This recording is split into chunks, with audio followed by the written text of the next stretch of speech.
Hola, ¿cómo están? Quisiera presentarme.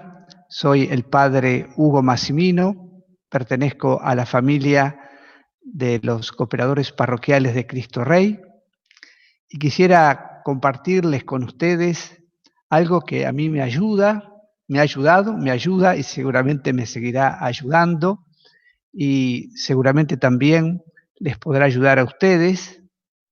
Quizás es algo que ya tienen, pero nunca lo reflexionaron profundamente. Y esto es una ayuda para crecer como discípulos misioneros que somos de Cristo. Quisiera comenzar con ustedes con una oración.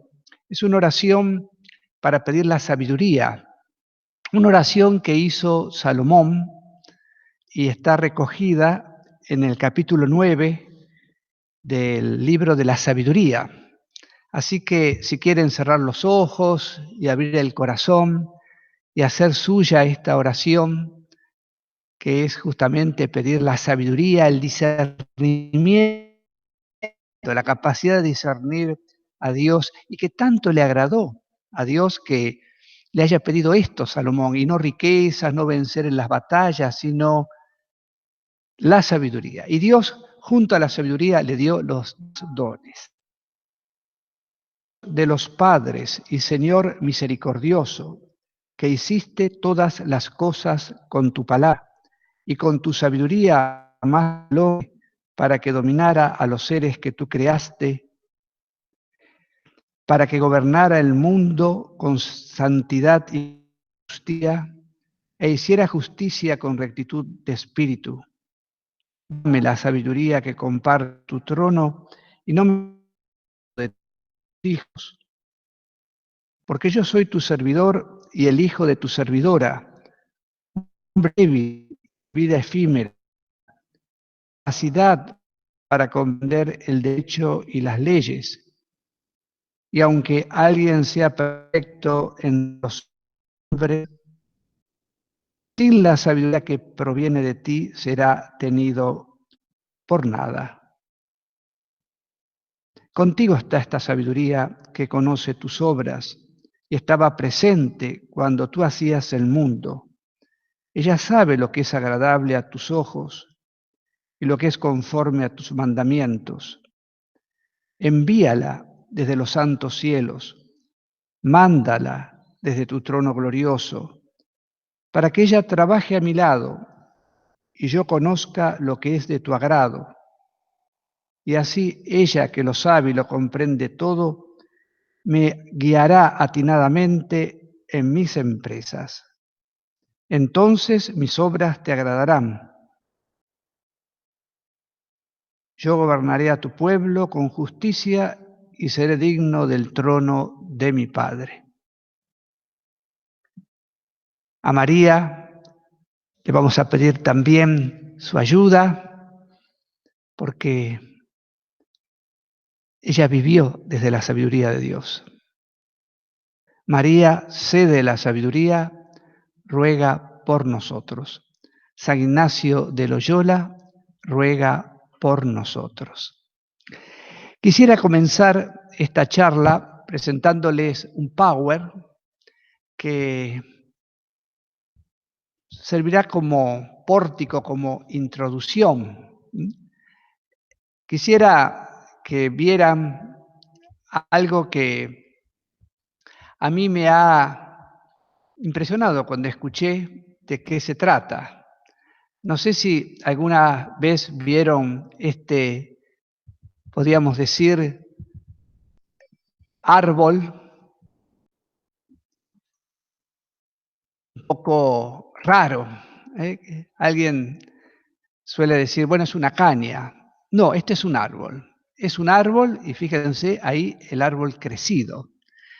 Yo tuve la gracia de poder conocerlo. También aquí en Argentina se lo puede conocer, pero lo conocí en un curso que tuve que hacer en el Congo. Ahí me fotografié junto a este árbol que se llama el bambú japonés. El bambú japonés es un árbol muy no apto, diría yo, para los ansiosos. ¿Por qué? Porque, bueno, este árbol se planta, como todo árbol, y, bueno, uno espera que después de un tiempo aparezca, y sin embargo, pasa un año y no aparece. Pasan 2 años y lo más normal es que uno diga: "Me engañaron, este árbol no va a crecer".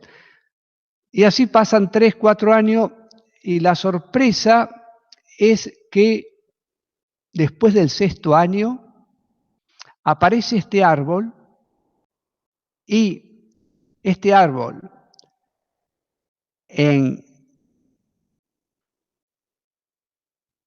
un periodo ahora breve crece más de 30 metros de altura. Es decir, en 6 meses da este estirón, como solemos decir, ¿eh? Es decir, estuvo ahí bajo tierra muchos años y ahora crece. Y uno se podría preguntar, ¿qué hizo este árbol durante todos estos años, durante todo este tiempo?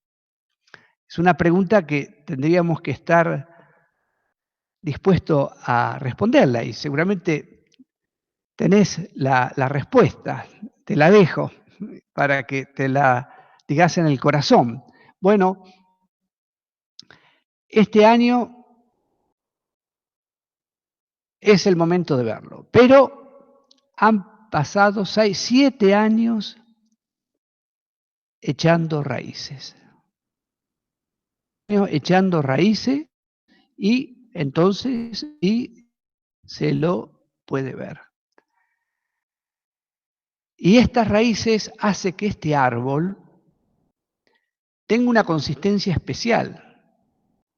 Piensen ustedes que Japón es una sola zona de terremotos, de movimientos de tierras, y cuando justamente hay un terremoto, ¿dónde se refugian?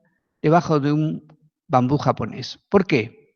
Porque los otros árboles, otras plantas, quizás casas, caen ante la intensidad del movimiento, pero no ocurre esto con el bambú japonés.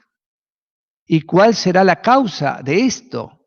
Y justamente porque esas raíces que echó durante 6 o 7 años lo hicieron fuerte, le dio solidez, le dio consistencia, además de darle lo que necesitaba para vivir, porque justamente el árbol se alimenta, es una de las partes por donde alimenta el árbol, es de las raíces. Entonces, además de darle los nutrientes, lo hicieron fuerte. Pero si lo comparamos con un helecho, ¿eh? Piensen ustedes, la semilla de un helecho se siembra, el helecho recibió luz, agua, también tiene sus raíces. Pero ¿cómo son las raíces del helecho? Son pequeñas. El helecho es verdad que crece rápidamente.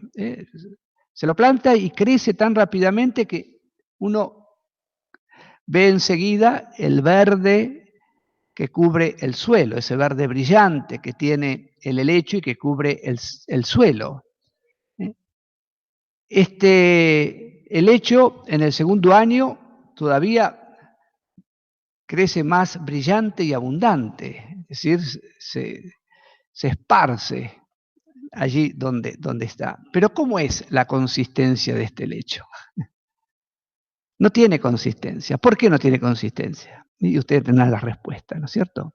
Porque no tiene raíz. O tiene, mejor dicho, pero tiene una raíz muy endeble. Bueno, nosotros tenemos que tener raíces, ser discípulos, misioneros de Jesús con raíces. Por eso les quiero proponer una charla que yo llamo Escuela de Vida, que es para todos. Quizás los adolescentes, los jóvenes, al tener menos sabiduría en la vida, la pueden tomar como algo muy novedoso. Los más adultos como algo que de alguna manera la sabían, pero quizás no tenían todos los elementos que intentaré humildemente dárselo. Por eso vamos a hablar ahora de lo que se llama el discernimiento espiritual o de espíritus. Algo poco conocido en la espiritualidad cristiana. Sí, uno conoce de la oración, de la palabra, pero el discernimiento, y sin embargo, muy importante en esto de echar raíces. El Papa Francisco, el actual Papa, nos insiste mucho en lo del discernimiento. En su exhortación apostólica llamada Gaudete et Exsultate, sobre el llamado a la santidad del mundo actual, en ese número que ustedes pueden ver, 158, nos dice, la vida cristiana es un combate permanente, la vida es una lucha, un servicio militar, dice un libro de la Biblia del Antiguo Testamento. Se requieren fuerza y valentía para resistir las tentaciones del diablo y anunciar el Evangelio. Esta lucha es muy bella porque nos permite celebrar cada vez que el Señor vence en nuestra vida. Qué lindo. Es decir, el Señor, si permite la lucha, es para que venzamos. Y si vencemos, con la ayuda del Señor, por supuesto, y siempre, vamos a disfrutar de que el Señor y yo, en equipo, podemos vencer. El discernimiento es, o me ayuda, a hacerme dócil a la acción del Espíritu Santo, que es el actor principal que tiene que estar en mi vida. Y este discernimiento es un proceso abierto, tenemos que estar constantemente en discernimiento porque las situaciones cambian, los vínculos, las cosas que nos acontecen, y el Espíritu Santo obra en nosotros, este actor principal, de una manera secreta, profunda, real. Bueno, esto me va a ayudar a descubrir cómo actúa, cómo yo puedo descubrir su acción en mí. Hay un texto del Evangelio en donde Jesús nos dice, vigilen y oren, dos actitudes fundamentales para avanzar en la ruta de la vida. Oren, importantísimo, pero no basta la oración, necesito vigilar. Y el discernimiento está en relación con el vigilen. Esta época actual está muy complicada. Dicen los sociólogos que es una época caracterizada por la confusión. No se sabe bien dónde está el bien, dónde está el mal, porque lamentablemente hace no mucho tiempo, pero aún las leyes nos enseñan que lo que está mal está bien y lo que está bien está mal. Hay una contradicción, esto nos va confundiendo.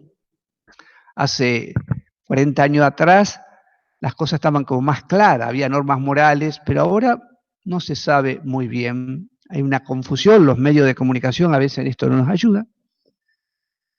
Y como hemos escuchado no hace mucho, la parábola que trae el Evangelio de San Mateo, capítulo 13, versículos 24 al 30, va creciendo en nosotros el trigo y la cizaña.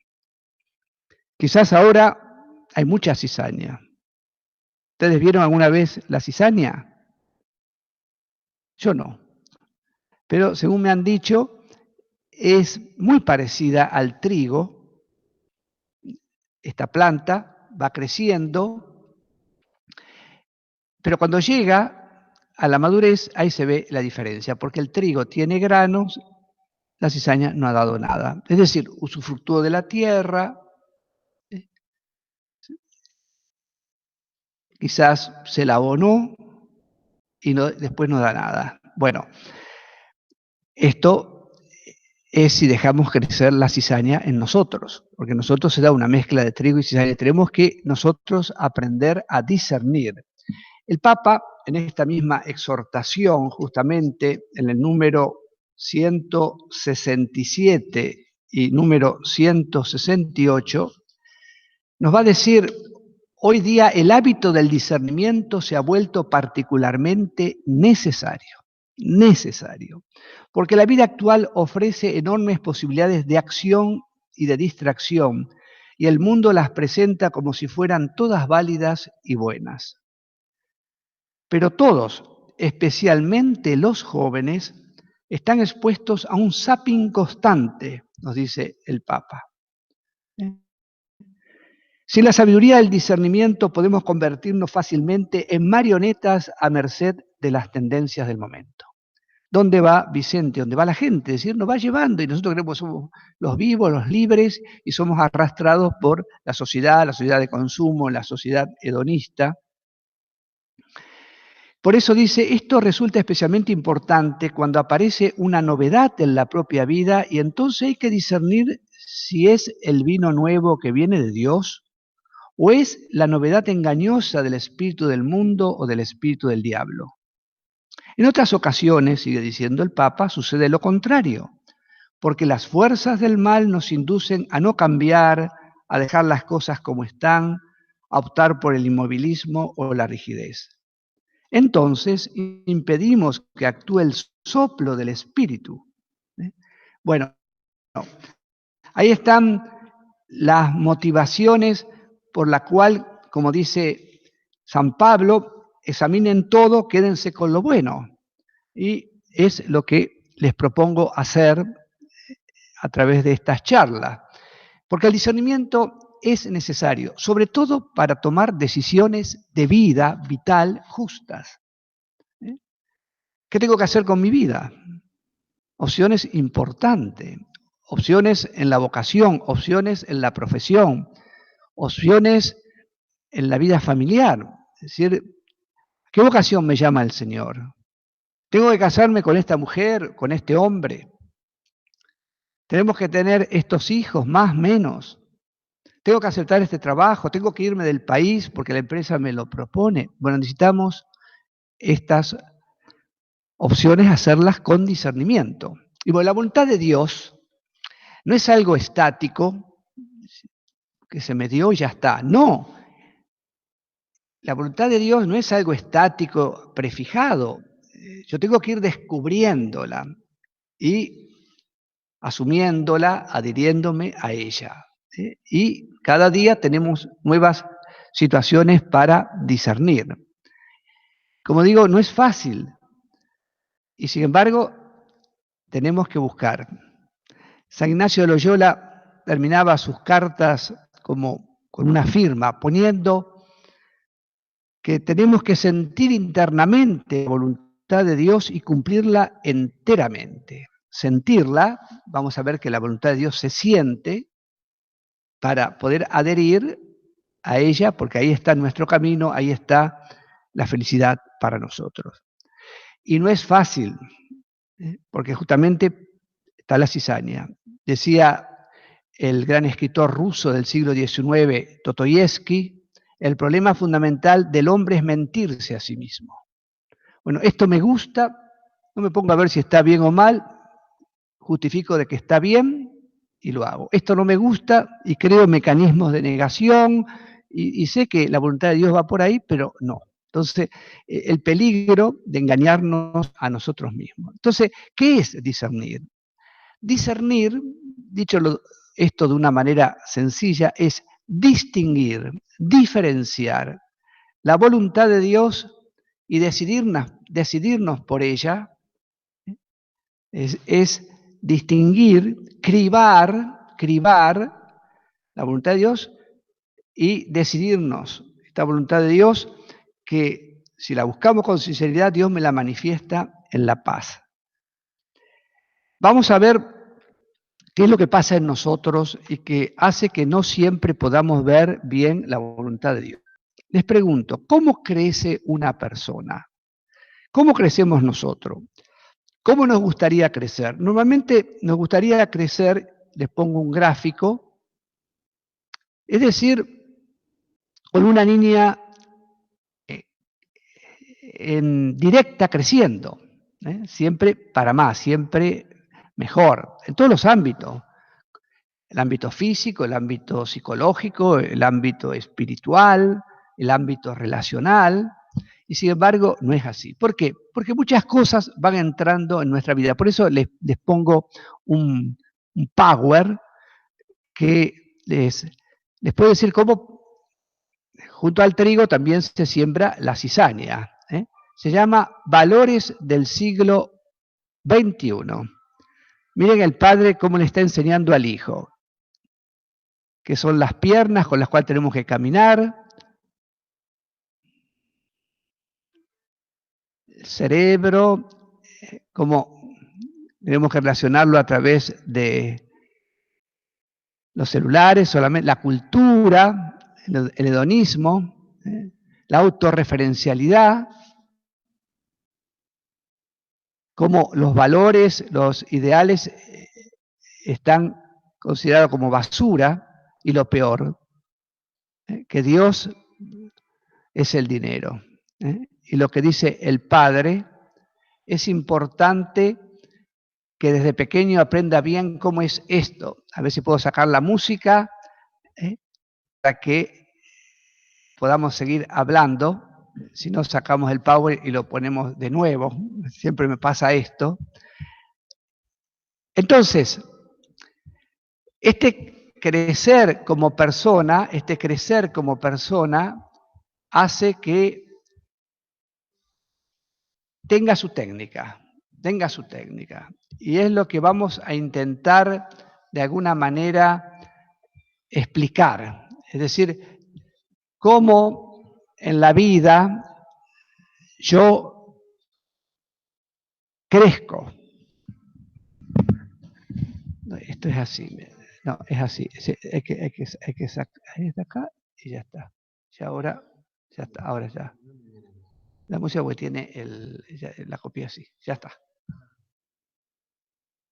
¿Sigo? Sí.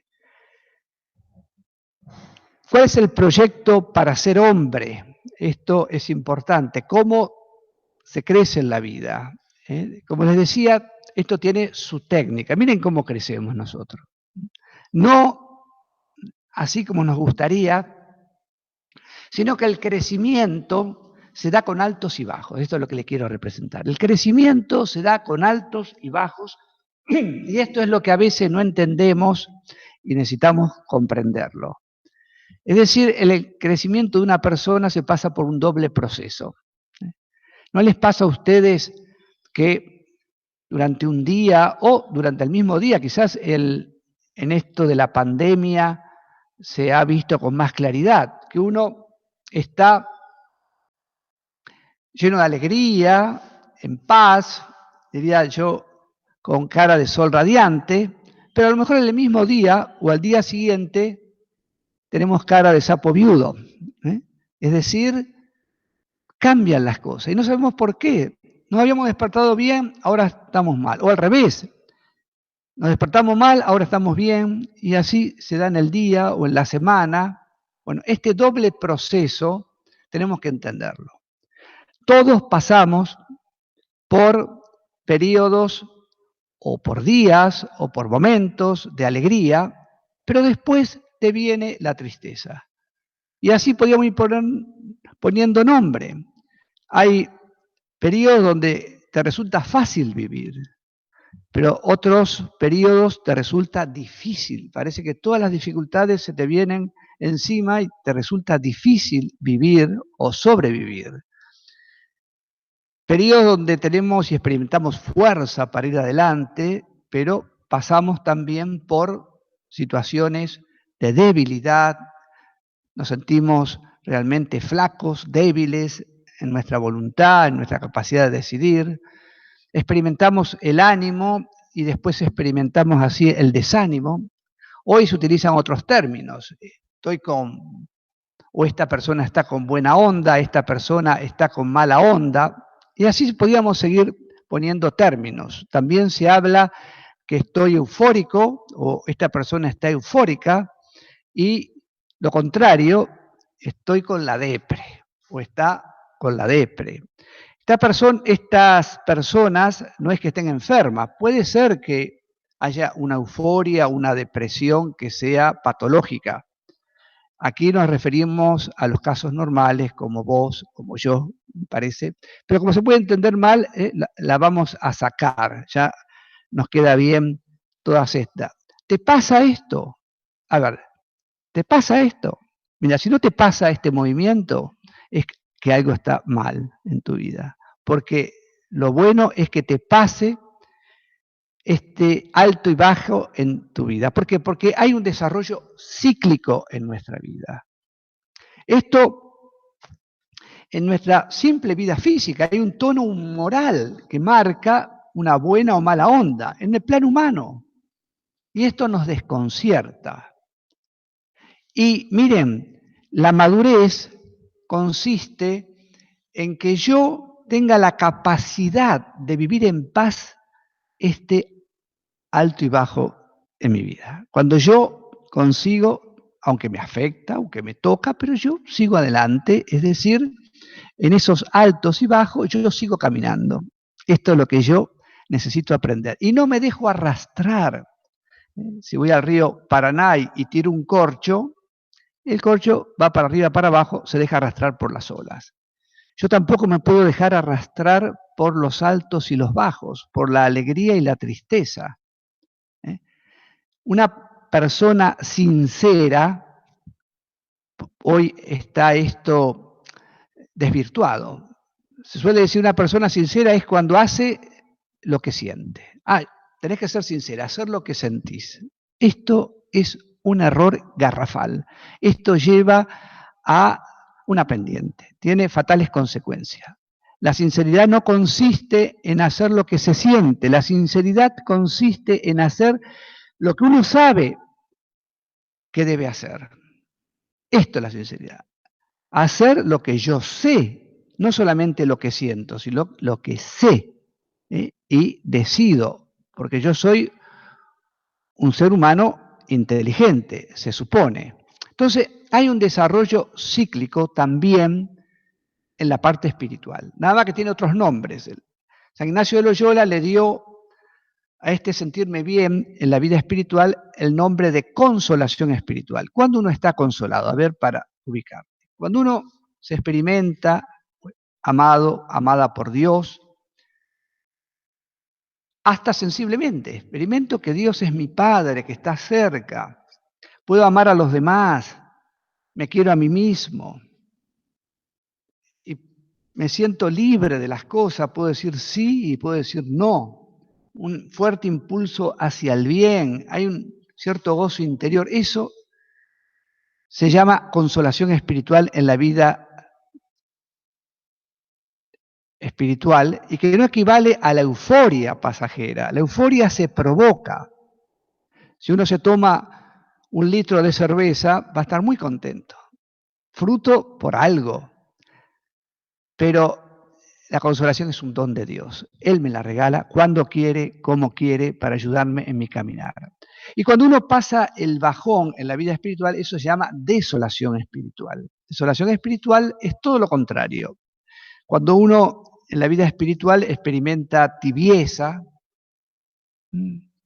cuando siente impulso a las cosas bajas, a comer, a ver pornografía, a cosas mundanas, o está muy tentado, siente desconfianza hasta de Dios, en la oración se da la sequedad o la aridez, más aún uno se siente como separado de Dios, hay una sensación de ausencia. Esto también no lo podemos equiparar a la depresión, aunque tiene algún elemento depresivo, pero para esto no hay que ir al psicólogo ni al psiquiatra. Esto es normal que suceda. ¿Y cómo distingo yo que es una desolación en una depresión? Dicho de una manera casera, si todos los días de mi vida son grises, nunca veo la salida del sol, podría decir que estoy viviendo una depresión. Pero si como ocurre, hay días grises, pero después vienen días soleados y después otros días grises, soleados, eso es normal. Entonces, de esto es lo que estoy hablando y hay personas que a veces no lo distinguen y por esto va a un terapeuta. En la vida nosotros pasamos constantemente estos altos y bajos. Forma parte, tenemos que considerarlo parte de nuestra vida, integrarlo en nuestra vida. Una vez un joven escuchando esto de que pasamos por consolación, desolación, le dijo a un sacerdote que utilizaba un esquema parecido, no, padre, usted se equivocó, porque en la vida no es consolación, desolación, en la vida es consolación, desolación. No es así. Lo que pasa es que cuando uno está desolado, te parece que nunca tuviste consolación, que hace años que está así.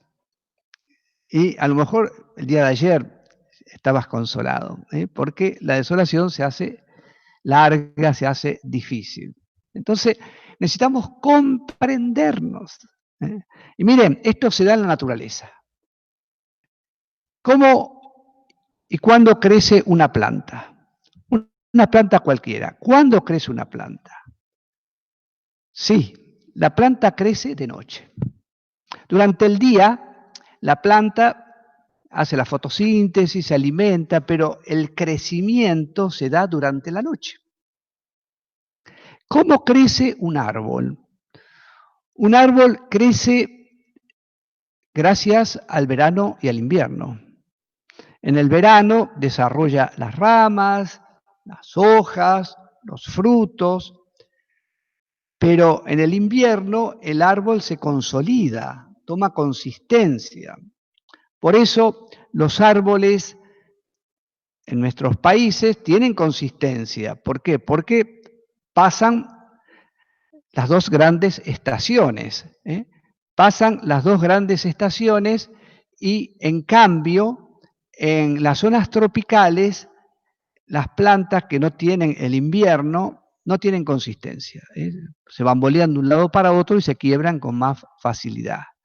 Bueno, también en nosotros tenemos que saber aprovechar el verano y el invierno, el día y la noche. Este doble proceso es bueno, fundamental y necesario para el crecimiento. Quizás otra comparación les puede ayudar. Miren, un barco navegando por el océano, por el mar, tiene un gran peligro, que se le venga encima un tsunami o una tormenta en el mar provocada por los vientos o por movimiento de tierra, que puede la ola alcanzar 20, 30 metros de altura. Barco puede naufragar. En cambio, un submarino tiene una ventaja. ¿Cuál es? Que puede descender. Y entonces, puede ser que en la superficie, que es donde se dan las olas, haya mucha turbulencia, muchas olas, pero dentro no, porque no entra el viento. Bueno, el peligro es quedarnos en lo superficial o periférico, como el barco. Nosotros tenemos que aprender a ser submarinos, ir hacia el interior, ir a lo profundo. Y el discernimiento nos ayuda a esto. Para entendernos, volvemos al esquema. Nosotros pasamos en la vida consolación, desolación, pero lo principal en esto es saber que esto nosotros lo sentimos, se da a nivel de nuestra sensibilidad. Y esto es lo superficial. Esto lo vamos a sentir en el día, como les decía, de un día para otro, en una semana para otra. Lo importante es que yo camine en consolación y desolación. Y para esto tengo que desarrollar la personalidad, de la cual la sensibilidad es una parte, pero no la parte más importante. ¿Cuál es la parte más importante? Para los animales sí, pero para nosotros, que somos animales racionales, más importante es la inteligencia, la voluntad libre. Y si soy cristiano, la fe. Yo tengo que aprender a caminar en la vida teniendo en cuenta la sensibilidad. No es que tengo que mutilarla, sería horroroso, sería un crimen, pero pensando las cosas, decidiendo, viendo las cosas buenas y decidiendo, y dejándome llevar, iluminar por la fe.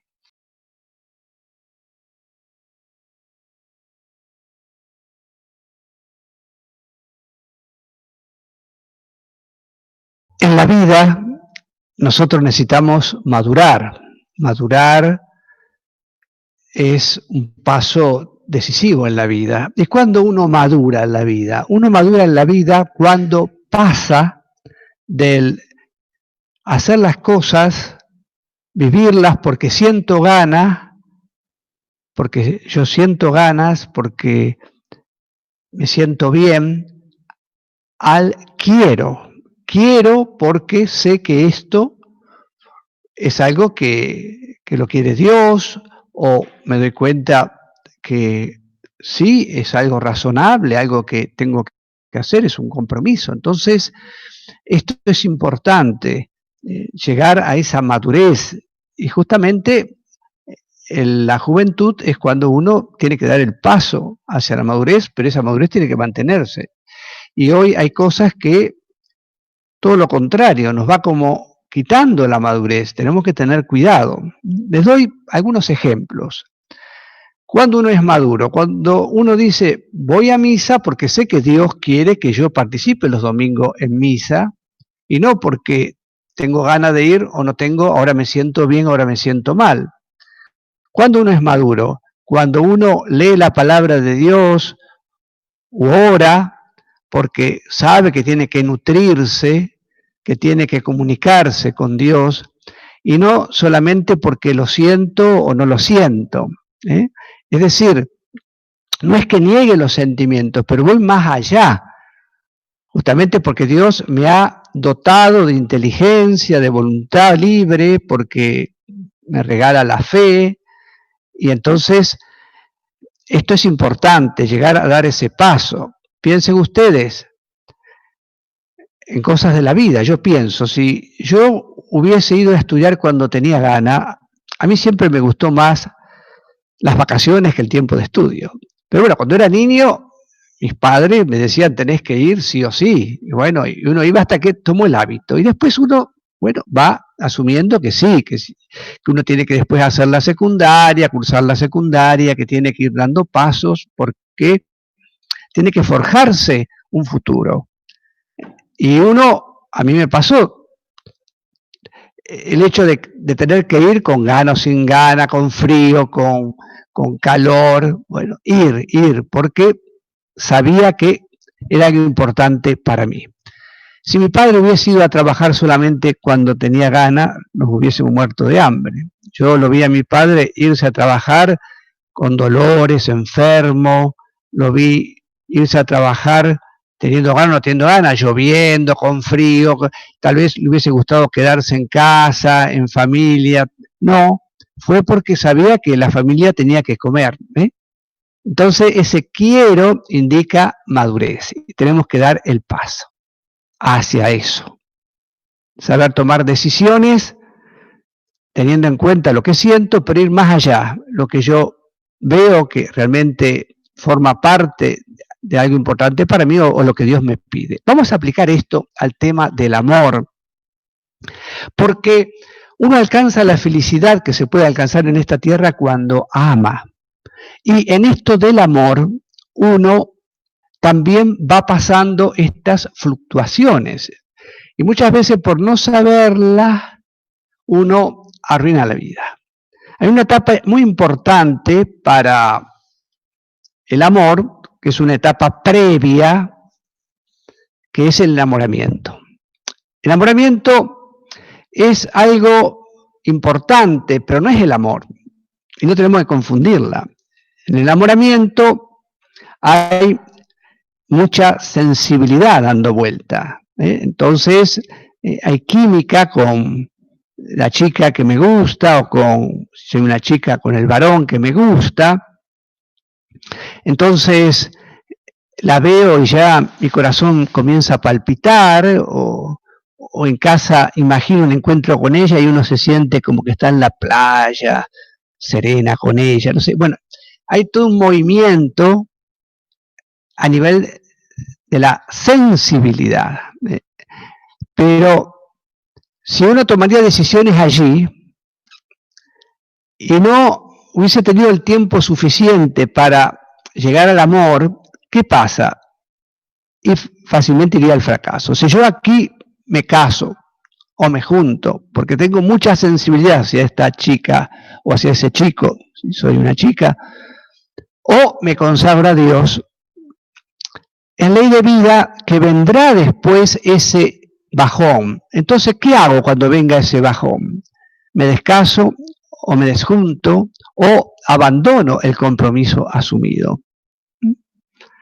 Si no conozco esto que es ley de vida, que después de un tiempo pasaré periodos, días, quizás tiempo largo, donde ya no tendré la misma sensibilidad que antes. Una persona enamorada no ama todavía, eso tenemos que tener claro. ¿Qué es lo que ama? Ama la imagen que en él o en ella proyecta de sí. Por eso se escucha mucho que el enamorado diga, me gustás, me siento bien con vos, vos sos mía o mío, todo es mío, mío, mío. Es, en definitiva, amor propio, es mirarme y sentirme bien, y entonces estoy muy pendiente de mí. Fíjense, si se casan dos egoísmos, porque en esta etapa uno es muy egoísta todavía, ¿qué es lo que pasa?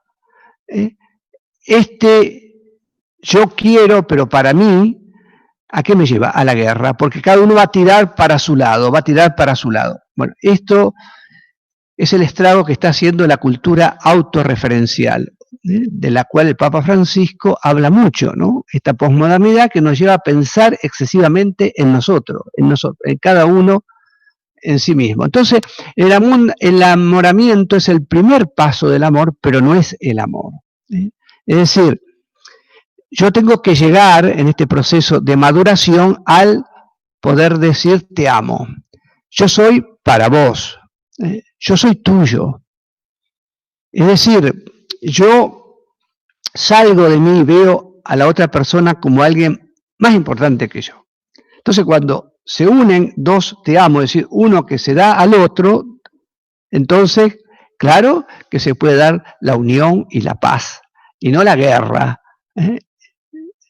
No, necesitamos para tomar decisiones llegar a esta etapa del amor. El enamoramiento, además, es una cuestión orgánica. Hay unas glándulas que segregan sustancias como la feniltilamina, la dopamina, que son sustancias que actúan y despiertan esta sensibilidad, esta atracción, y esto es algo involuntario, y despierta un interés. Entonces, un interés para mí. Entonces, el enamoramiento es atracción, pero no es amor. Por eso, ahí coloco enamoramiento. ¿Enamoramiento qué es? Enamoramiento, porque todavía no es el verdadero amor que nos llevaría a la plenitud. En cambio, el amor es voluntario, depende de mi querer. Claro que hay sentimiento, pero hay más que sentimiento, es mucho más que sentimiento. Yo decido entregarme a esta persona porque me siento muy, diría, en feeling con ella, pero saliendo de mí yo veo que ella o él es el más importante y yo renuncio a ciertas cosas mías. El amor es libre y por supuesto que este amor se tiene que aprender porque es un arte. Entonces soy capaz de dejar cosas por ella o por él, soy capaz porque me interesa más ella que yo. Ahí está el amor. El amor es un éxodo, un éxtasis, me hace salir de mí mismo en favor del otro. La mayor parte de los fracasos son por ignorancia, justamente porque no se conoce esto. Estas cosas que son existenciales, de vida, esto me lo han dicho dando charlas por parroquia, por comunidad, estas cosas no se enseñan en los colegios, no se enseñan muchas veces en los grupos, aún juveniles parroquiales. Entonces se desconocen las leyes de la vida. El enamoramiento es el fósforo para encender la lámpara del amor. El fósforo, pero no es todavía la lámpara, y el fósforo se apaga en cualquier momento, la lámpara tiene más consistencia. recorté de un diario esto que se llama Amor Petizo, que lo pueden leer, ¿no? Entonces, son dos mujeres que están comentando este amor entre el marido y la mujer. Entonces, una le dice a otra, el secreto para seguir después de tantos años, ¿en qué consiste? Consiste en tener química, dice. Y ella escucha la voz del marido que dice, vieja, ¿no viste las pastillas azules que dejé al lado de las amarillas, etcétera? Sí, están al lado, es decir, la química para ella es un chiste, ¿no? Es, en definitiva, estas pastillas que están tomando. Bueno, esa química es propia del enamoramiento. Después sigue algo más profundo. Hay un sentimiento, pero más calmo, profundo, eso es el amor. Vamos a hacer un corte, pero yo quisiera dejarle algunas preguntas para que se vayan haciendo en este intervalo. Me parece importante, están relacionadas a lo que hemos estado considerando. La primera es, ¿para qué sirve la desolación, la consolación en la vida? Ese estado de alto. ¿Para qué sirve? ¿Para qué Dios me regala los consuelos en la vida? La segunda, lo contrario. ¿Para qué sirve el tener que pasar muchas veces, porque son muchas las veces que pasamos en la vida, por estados de desolación? ¿Para qué sirve la desolación? ¿Tiene una finalidad en la vida? Y la tercera, ¿qué tenemos que hacer cuando estamos desolados? ¿Qué hay que hacer o qué no hay que hacer? También podríamos agregar cuando estamos desolados. Bueno, vamos a comenzar viendo un poco esto y dando otros pasos en este camino que estamos haciendo juntos. Hasta luego.